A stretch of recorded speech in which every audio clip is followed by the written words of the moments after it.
Abia Igbo kwenu Igbo kwenu Igbo kwezuenu Okokoloko Chefo Okokpakwa ayamana chabo Chefo golummu Igbo Igbo agbakwa so ndị a Igbo niile Abia O chigalo owalo tam Igbo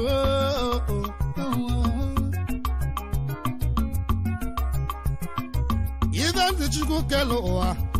na biko leta ụmụ Igbo na ụmụ Igbo ataga afụfụ akpọwa Nigeria Igbo so na one Nigeria Hausa so na one Nigeria Yoruba so na one Nigeria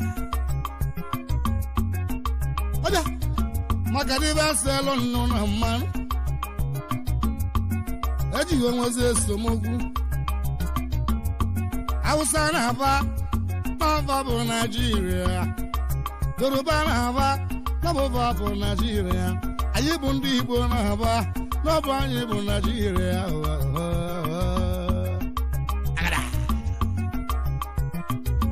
mana Chukwu kele anyị bụ Nigeria nwamụ anyị mmadụ ịtọ Igbo na Hausa na Yoruba n'abịa ka ji eme mma mana ọ dozi obere aka ndị ọka ibe bido ndị ọka mmadụ bụrụ ya akpasielo na a ga-echenji money bụ gịnị money bụ ego bụ kudi ego bụ owo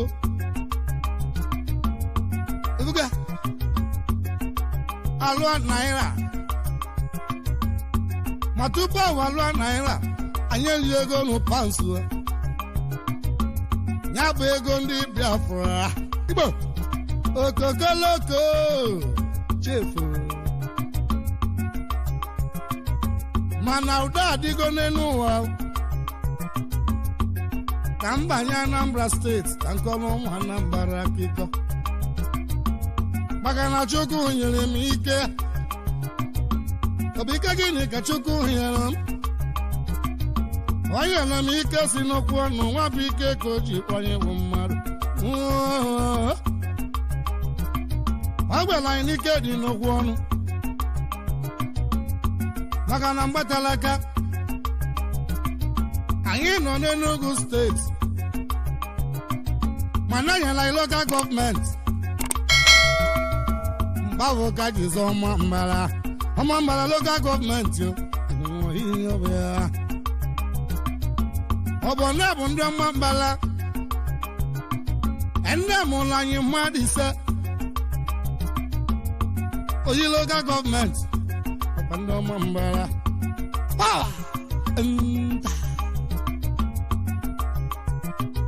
Anambra East and West azụkwa ndị ọma mbara na-agụ local gọọmenti ọkwa ndị ọma mbara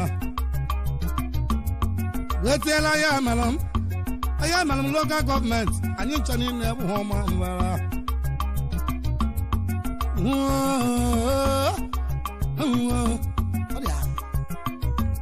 mgbe eji ike Anambra steeti ndị akamilila tụsigo elu wasị ike eze ọma mbara Kanli zuhela nyoga ewe ka Anambra steeti wee wale capital wee na-aba ọka wee dewe gbabụ ka iwe jiwe ọma mbala watụ akpali onye Hausa bata ọma mbala so n'uwe n'odu iwe wegidere ọma mbala nwabụ ọma mbala wagharịa ugwu mmiri nlugu ọma mbala dị Igbo egwu ugugo na-acha agbogo ugugo na-acha efogo ọkọkpakwa na-acha agbogo ndị ọma mbala okokoloko chefo ebulu nwa be capital na Ọka adabụla anyị bụ ọma mbala mụ ya bụ na arụ anyị kesi weta na mbara maka ọgbọ anyị bụ ọma mbara adabụla isi aka agbala ọdụdụ ajụ ọgwala ọmụme hụ yekpo ahụ ka anyị ji baba mba ebido wakọwa anyị ọnụ ịmala ọnụ a na-aka anyị bụ ọma mbala na-agụrụ akwụkwọ anyị bụ ọma mbala na-akpatakwuru ego n'ọbụ so nli ji na-azụ ndụ n'ọbịa ka anyị kasị eri wee wute mgbawa akwa kama na mmadụ n'elu Chukwu kelee n'elu ya mgbe ọma mbala ji warịa ugwu Chukwu kelee ụwa wakpo ọma mbala ya ya natawa n'ụzọ tụrụ n'elu gatụ naanị ọtọzi aka ewenye anyị ife na-akpọ mmiri mmụọ ọ bụ gịnị bụ mmiri mmụọ n'aka kpọlụkwuru dọị ndị ọcha chọpụtara ya chachalị ojugo wee na-esezi n'elu mmiri ndị mara ha rụrụ gọọmenti wee na-emezi anyị anya amalịba anyị ga-eme ndị chịrị Anambra steeti ọkwa dike na ala Igbo ọ chịrị Anambra steeti niile ma ọ nwere ihe ọ lụrụ anyị ọchịza Anambra enweghị n'agha na onye chi ma ọchị ọgbọlọ Igbo ahụ onye chizi ma ọ bụla ọma mere n'agha ahụ ebiro n'oge elekshọn ọzọ asị na ọ bụ nụ mgbadị n'uju na asị m kwuwe ekwuwe ọ mgbadị n'uju ihe na-asụsụ ya anya inekwa efuchi ya nnekwa akalaka ya ịma na Agbaluju bụ Imo steeti na ọ bụrụ anya ara mbara ọ chịrị Anambra steeti ọ na-anwara ịbụ ọlụlụ anyị kama na obibe ka o nyere anyị sekuriti nwabụ sekuriti wabata Anambra steeti bụbube ndị eji dị ebube chiadịghị ọdọ keke ọnyamụma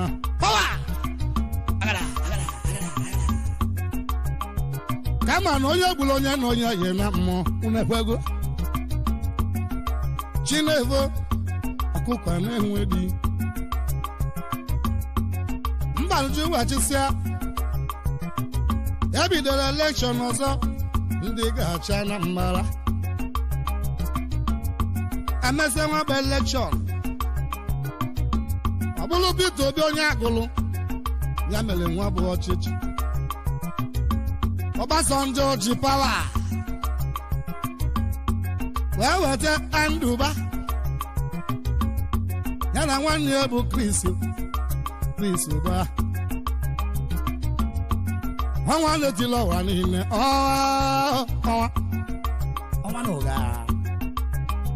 Chris Uba emesịrị weta ngige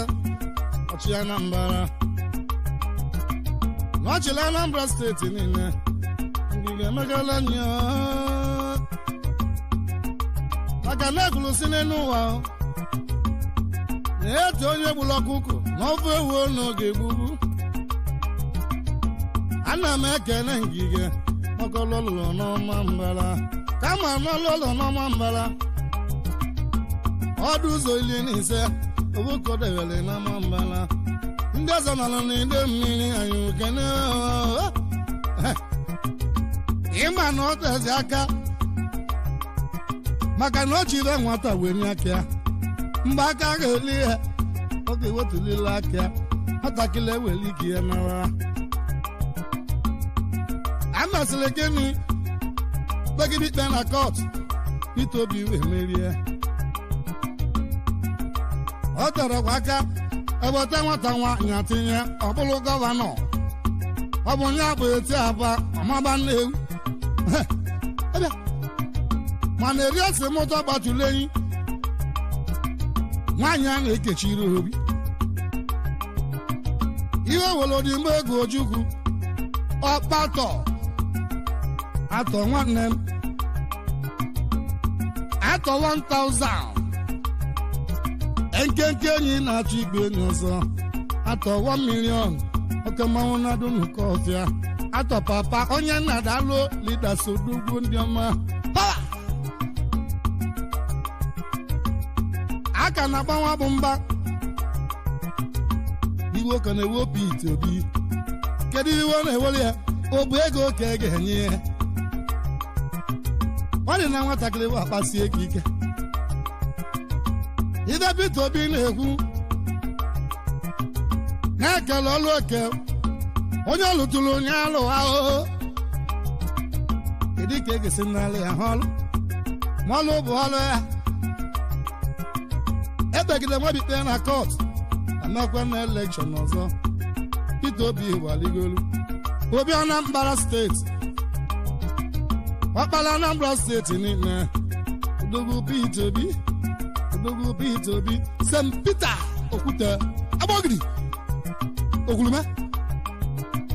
nọọsụ n'eziokwu bụ ndụ ọ chịrị Anambra steeti ọbata Ọnịcha-Adụ kodọpụ karịa nwanne m Peter Obi walụba ụzọ ịkpasa ngwa ya na main road ọchụnanya gị n'ime abụ ezi ọsọ aga ije ifugo na chi akpago ụmụ Igbo gwuru na chi evogo Peter Obi onye ọma ọkpala Anambra steeti ọ chịrị anyị ahụ o jiri ike ya wacha Anambra steeti kama na ọ bụ ike Chukwu n'ọbịa ka o ji chana mbara ọ jiziri nwakpa ọchịchị wakpa Anambra steeti niile ya ga-aha ndị ova na nwere ndị ọchịchị lụtụrụ taa n'ọba aka ga-enye ya na ọ bụ ndị ọma mbala nọt n'ọba aka ga-enye nwa bụ ọchịchị maka na onye nna na-ebisi anụ na ọ bụ ya ga-ebisi anụ na awụ ịnya mgba n'ọma ntụ ya ụtọ Peter Obi were hand is over emebele election mesịa ife ya ga-abụ ka ọ ga-abụ na Nazareth azọchachali Chukwu akpanyere bụ ndị ọma mbala na ọ bụ anyị ga-ebu nwa bụ ike wee bụrụ ike wee bịa Peter Obi were hand over ọ bụ onye kọnyere ọchịchị n'aka na ọ bụ His Excellency William Obiano oke mmanwụ na Aguleri anyị mana ebe ọ meletụrụ n'anya na-eri isi bụla onye Anambra steeti na ọ bụ n'ọchịchị Peter Obi ka nna wee fụ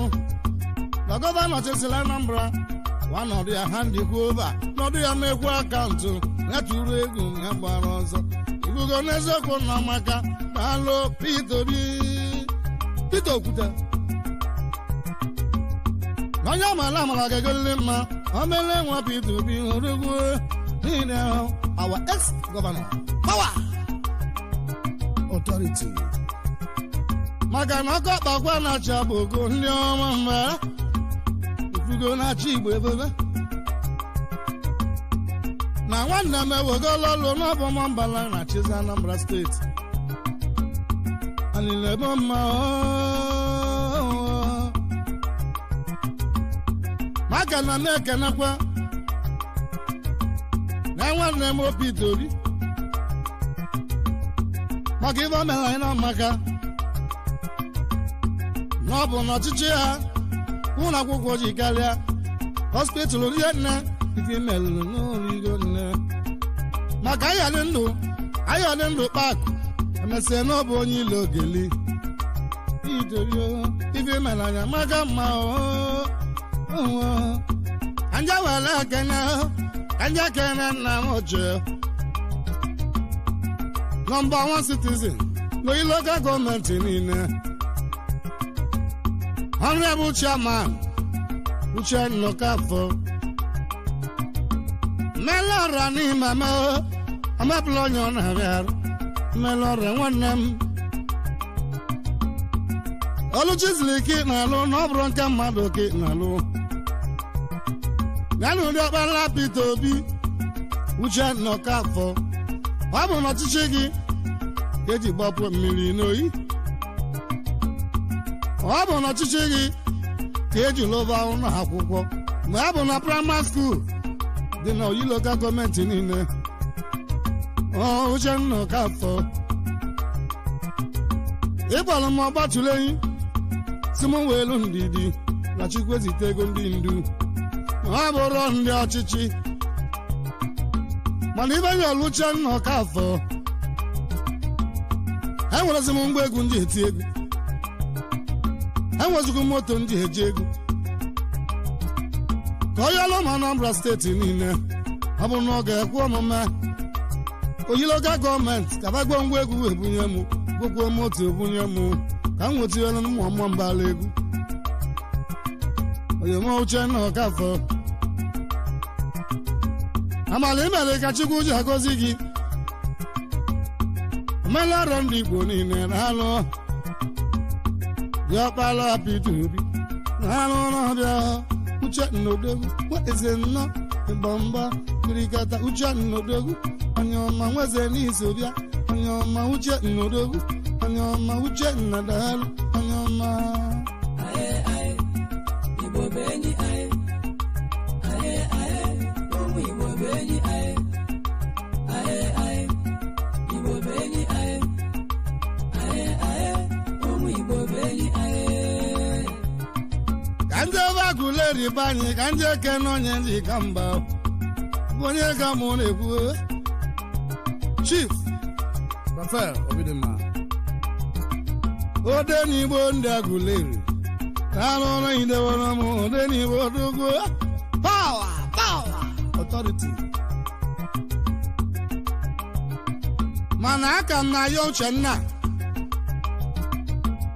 ka o nyere m aka maọbụ n'oge ekwe omume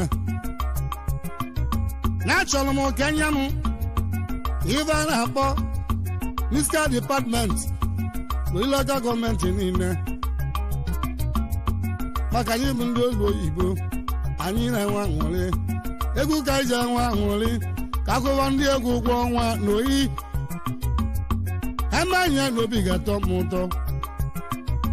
Uche Nnọkafọ alụ na ọya adịrị gị mma Nwachukwu ji alụ ọlụ mana asị m kenele ha nwanne nke aka ya ugwu a na-alị atụ egwu dogo Victor Igbola Chief ayọtala na Igbo land nwanne m ọsọ ndị Igbola eze ego ndị Igbo niile alụ maka ego ji n'ụlọ obodo ọlụ Anambra steeti ama nkwụsị okwu ya dogo Victor Igbola ka ama ibe nna ya ndị Anambra steeti ka amalụ ka a ga-esi mee kwa m ọsọ ndụ aka n'obi maka osowe anụ ọgụ maka ọchịchị ndị apụ ga-aba anyị ọ kpasakwula ego ya maka ọchịchị ndị apụ ga-aba anyị maka eme onye ka emere ibie n'ụwa na anya n'obi ga-adị ya mma tieni ya nwa Igbola odogwu Igbola tieni ya nwa Igbola odogwu Igbola mana chairman ka na-ekene ọ sị m kenele ya na nwanne nke aka m Chief Ojerie Nwakonobi onye amụma na sị ya nwere egwu Chukwu n'ọbịa ka ya ji arụ ọkara mmiri nwere ilo n'ọbịa ka ji bụ ụlọ orimiri n'egwu adatụ osimiri onye na-eje n'osimiri n'ọbịa ka ego na-atụa ọdọgo nwanne m ọrụ mmiri ka nne na m leri oke bụ ka ndị eke n'onye njem ọgụ asị m ọ bụ onye honorable chairman once honorable is honorable forever chairman Anambra East niile asị m ọ bụ onye honorable Hilary Udano power onye m leri oke bụ ekene igwe na Spain chairman Onisobia alụ n'ọrịa mma o mere ikoro mana onye gwara Udano o si m ka na-egwala ya nwanne nka aka bọmbọ yi omego onye m leri oke bụ obi na Kano mbọsị ọ ga-agba nkwụ nwaanyị na-mmegwu wedin mbọsị abụ ka a ga-eri oke oriri ma ya bụ n'ọnwa Eprel deti ya na 21 mbọsị abụ ka ga-eme mmanwụ na-alụ bọmbọ oyi odogwu na-alụ onwe eze nnọọ ọgayala ama aka mma ahụ ọgayala dịrịzi na m leri oke bụ pawa ka ndị wele ekene ka ndị ekene nwanne ka aka maọbụ onye nwata dibịa ogwuru nwanne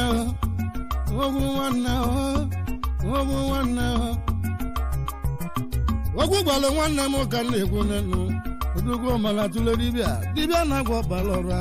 onye mụ nwata dibịa ọ sị nwoke n'elu ya dị ọkpali ya ọ bụ onye na afọ nwe elu otenna alụ n'ọbịago ya ma ka uche nna nweke ọmala tụle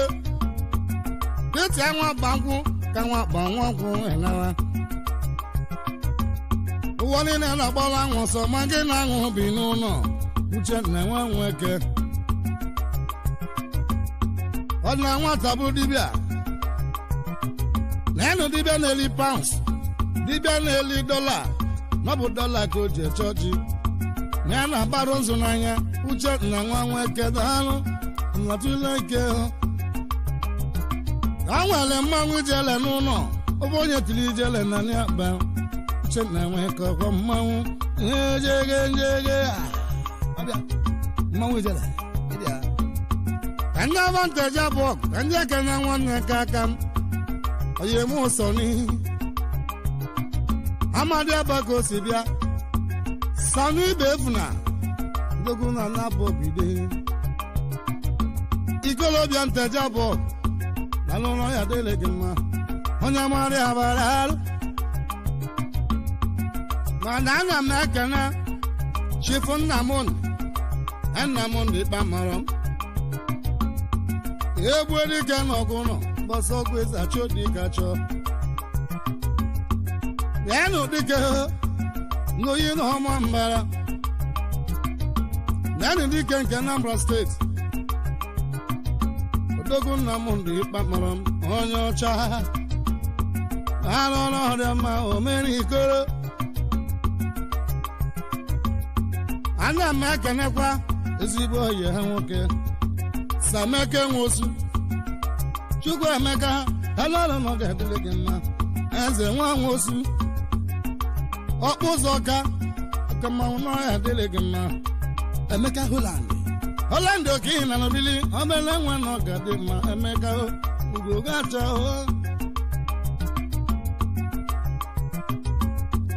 na mma na Oraifite Nnewi anje nke n'onye ji ka mba obonye let there be war ya bụ managing director Grand View Hotel ọ dị n'ime Abuja ya bụ na nyanya ebe abụ ka dị eri oke oriri Colombo Entertainment Colombia let there be war Chris nwa mama ọkama nwa ji eji mbana obele nwa jakọ oke nkịta ji isi anya ọkụ sa Colombo oke ite ogbu onye mgbọsị ndụ na-atịwa Colombo Anọ m Kolomba na steeti Atakawa nọbụzi honorable maka once honorable is honorable forever. Honorable Councilor n'ime na-enye ha niile ya bụ n'ebe na ọ bụ under PDP ebe abụ oke o si bute Nwabike. Honorable Amaka ma oregu masị m kenekwele ya eze onye isi nchụaja mụ kenele ya president Nigeria Goodluck Jonathan anụ president ya bụ Kristo ọjị ga na-ekene ọjị ha kọ okosisi nwa eze nna okosisi mgbamgba okosisi ọjị n'ihi bụ oregu okosisi Kristo oregu okosisi let there be war Colombo Entertainment. Anja kana nwanne ka aka onye San Martin Ifeanyi Rochukwu nya bụ ichie Zomogo ana nteje abụọ nya gbara ka wee chichie n'ọbụ ego ka o ji chichie nya ka anyị na-akpọ chieftaincy kadava chieftaincy ya bụ ahụ echichi Ezomogo oke mmanwụ nọ n'ebe anyị mana amadị abaka o si bịa onye ọcha ịbịa hụ mmadụ kele ime travel iwu ka ọ bụ nọ ga-abụ gị anya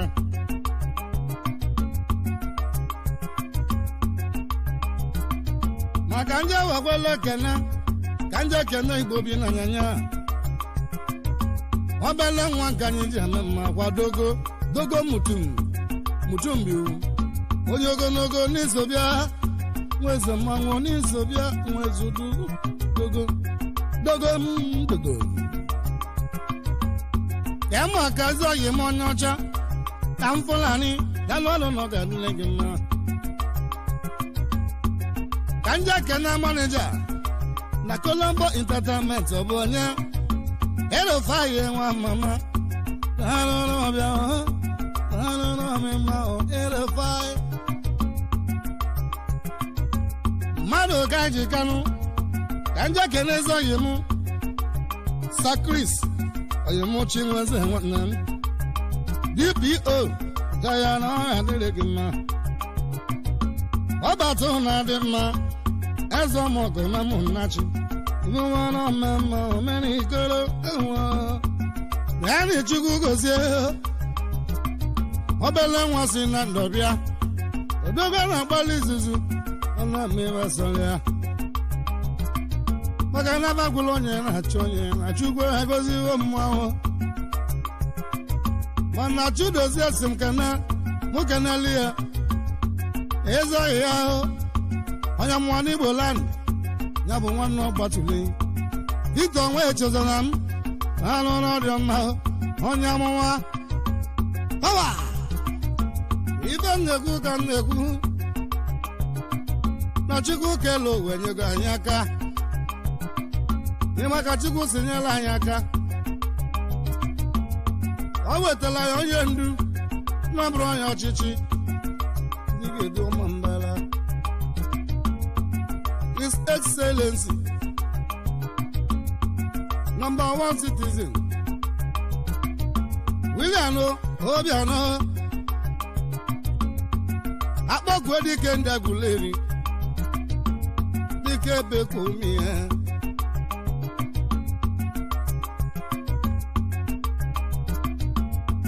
mmegbu na-emegbu ogbenye ya na mmegbu emegburu ijele n'ọbịa ka ji tie enyi mmanwụ aka ijele emezi ọkara ijele aka ma ibe njụrụ ndị kpala elu ka ewele enyi mmanwụ wee megbu ijele kpọchakwala echiche ọfụma ọ bụ na vechetazi mmanwụ niile dị n'elu ụwa ọ dị n'isi ijele ebie wee hụrụ tiele mmadụ isaa ndị dị ndụ manụ n'isi ijele eke ọgbasi n'ọbịa pụta ga ijele okirikiri na n'ọbọ eke mmiri wesi na mmiri ma gbagote gakwa ejila okirikiri ka mma na ododo dị n'ijele na-ekere nye ọtọ ejege nje ya anya bụ mmanwụ ụkọ mmanwụ ijele iyom ejege nje ya ụkọ mmanwụ ijele iyom ejege nje ya abịa ụmụ Anambra steeti ịbụgo na anyị bụ ndị ọma mbala ụlọ akwụkwọ dịzi be anyị ịma nke kasị ịwa atọ m ụtọ anyị nwere ụlọ akwụkwọ a na-akpọ Anambra State University ọ dịzi n'ọma mbala Anambra steeti niile mana abịazi be anyị eme mmụta na-enọ ọnụ akọrọ nwa okponye na chi ihe ka akọrọ ya mmegbu na ya libia maka nwere ekene ka nkene Chukwu kele ụwa okwu onwe okwu na n'ọnụ ya Olise bụlụ ụwa Chukwu n'ọbanye bụ mmadụ chesịa nke bụ Chukwu ejigharịa okelogo mbara ịbata ọka bụ kapital maka na-ekele ọlụ eke ọka kpụrụ mma dewe ka iwale mmasị ọhịa ọka kpụrụ ọgwụ ka iwale ọgwụ ka ọgbanli ọka kpụrụ egbe dewe ka iwale egbe gbagbu anụ bi n'ọhịa ọka mesịrị ekwu ego ọka kpụrụ kash na ọbịagara ji ebulu kapital ibugo n'ọka ebuka ọka ịgbamba ọka isi obodo niile ọka ịgbanya ọka isi obodo Anambra ọka ebuka ọka eze mbịa na ọka maka na ọka ebuka ọka gbaga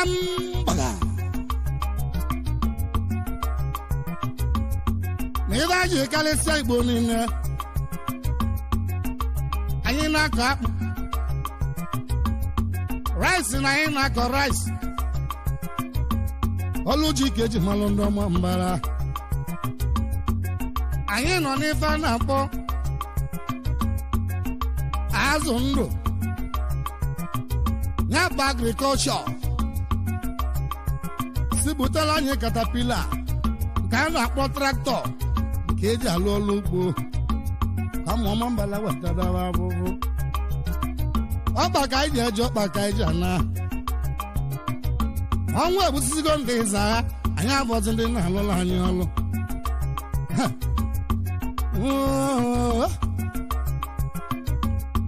ife nji enwe anwụrị a maka na nọ na elekshọn ndị mmadụ na-eti oke egwu mụbọ gbatule egwu mmiri mụbọ gbatule egwu Chukwu mama kwuru okwu mama asara asa maka na ibe nọ na ya onye merie ka mụbọ gbatule ka nsolo ụwa nwewa anwụrị ama na egwu m ka ndị aga ọ bụ mụ na onye na-ekwu mụ na chi mụ na-ekwu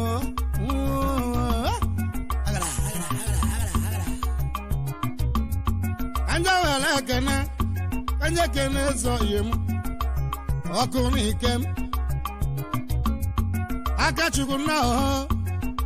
tipa masta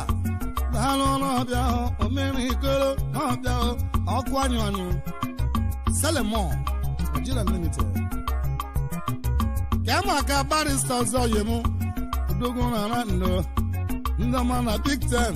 ekene ka mụ na-ekene unu aga m na-ekene Chinweze nwe Chedi na ọbala nwe ego na-erubere isi odogwu onye nteje abụọ Chief Onowu n'oko ịma na echebi m ejima nwoke na mbọ n'ejidela ka m ụdị amụta ejima ezigbo ejima onye ọcha bịala ụwa n'oji mana Lagos ka ọ dị akpata aka ihu ọ sị m ka nnekwela ihe ejima ya amigbo nwanne m onye nteja bụ ọgbaji ibe m na-alụ n'ọdị mma o mere ikolo ị na-akpacha m ọkpọ ọha daalụ ego anyị ọka eji aka n'iru maka na onye nwa mmadụ aka o nwere ego ka ndị akene ndị njika mba mmaghị ọna ndị agụ mgbe obi onye biri bụ ọgara Federal Agent Nigeria Limited nwa melogo mmemme akụ atụ egwu onye mụọ na akụ oge ihe wakarigo ka ịmụ aka mmiri lulugu na ọkụzụ ogbu ebi onye biri bụ ọgada odogwu na dị ọka alụrụ ihe mego ma o mere ikolo n'ọbịa ịgbamba ịgbakolo ịdamba ịgbakolo ịgbamba ịgbakolo ịgbakolo ka nkọbili na akịka maka ndị ụtọ mesetawa ka ndị ekeneze ndị igwe Israel Highness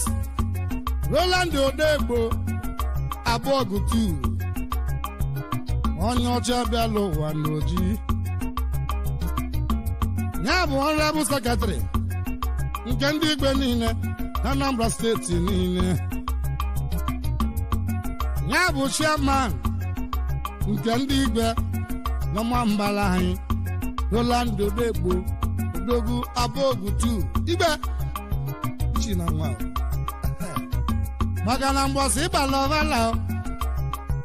mbọsị abụ ka nji mmanụ iso karịsịa mbọsị abụ ka nji mmanụ onye a na-akpọ igbe mkpume n'Enugu mbọsị abụ ka nji kwa anya abụ Obianọ our governor His Excellency number 1 citizen na Anambra steeti niile Odogwu Obianọ power authority even nego ka nego n'elu na m ka nje nọkụzọ Anambra ka nje kene nna m uche onye ogologo ọkwụlọka ọ bụ onye ka mụ na-egwu nna m uche nna ahụ eji ka ọrụ ekwe o ji rice m ogo maka na ọ bata n'ọba egwu ebe ndị eti egwu de injinia m ọsị ya n'aka ọlụ ya maka ọ gwara ya ngwa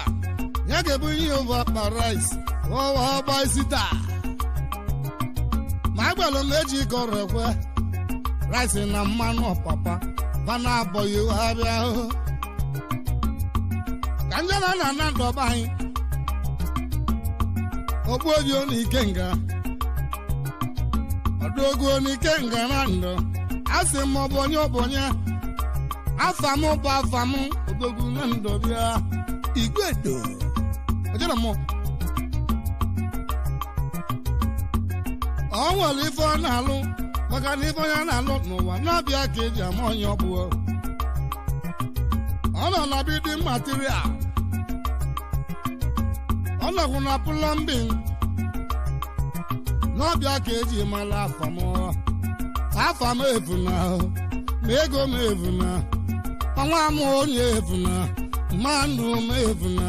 ka ndị ndụ ka nka ka nchesa wo welie aka m ego anyị oke ji aga n'iru maka onye mere amala ga-egolili mma na afa m gba m si mụ kelere ya nwanne ya na ndụ odogwu n'ụgbara isi oye nna m dị nwanne m nna m ndị Chukwu Emeka nyanụ nwa Chieke mbibi nwanne m na nne gịnị ọ bụ na Iroma village na Tago si abịa ọ bụ na barịsta ya na ndụ mana nwa bụ nna m ndị nne m ụlọ aka esi amụ nwa ọgụgụ akwụkwọ gụsị anyị etu esi abụ nwa gụwa akwụkwọ ọ mesịrị chọọ ife ọ ga-alụ ọ jere bọyị ma gbasịa bọyị ọ gị ya setụlụ anya ọ zụrụ abịa na Naịjirịa Nali Pent Nigeria Limited ya bụ kọmpini ahụ ọ na-alụ ife a na-akpụ ude na-ete n'ụlọ maka ịlụsa ụlọ ma iterie ude ma bụ na abụla ha kanya ọ na-alụ penti dị n'iche n'iche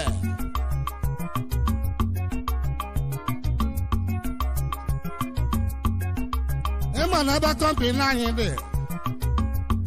Ọnịcha Enugu Express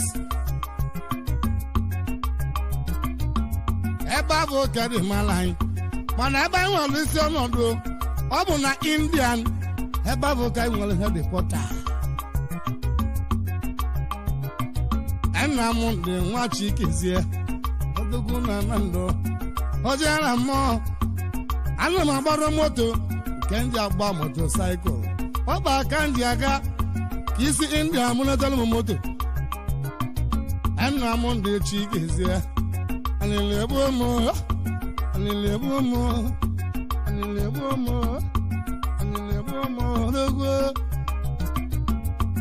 mana egwu ka mụ ji aga n'ihu ka ndị ekene onye nna oke neked Okechukwu akpụ isi duso ọgwụ ọkụ zuko osiri ya papa money yard man onye biri ibe ọghara money yard man gbobi onye biri ibe ọghara ịma na Okechukwu kere na ọ nwere nke ya si dogo na Chiekego kwanụ ya Chiekego na Chiekego akpụ isi onye ọma na Chiekego mana ibe ji mara kọrịa native doctor ọbara atụle ike ọ na-agbara ava na ya na-agbara ọgwụ kama na ọ bụ ọgwụ ka ọ na-esi inwe typhoid fever osi ọgwụ bunye gị ịhụ adịrị inwe rheumatism osi ọgwụ bunye gị ịhụ adịrị pacha stroke ka ọ kasị agbọ ebe afọ Okechukwu nyere ya pawa Okechukwu n'izu bịa ụra okokoloko gwanụ na-achị abọgo na-achị abọgo ndị ọma na-achị abọgo obi ise ndị ọma na-achị abọgo okokoloko ndị ọma na-achị abọgo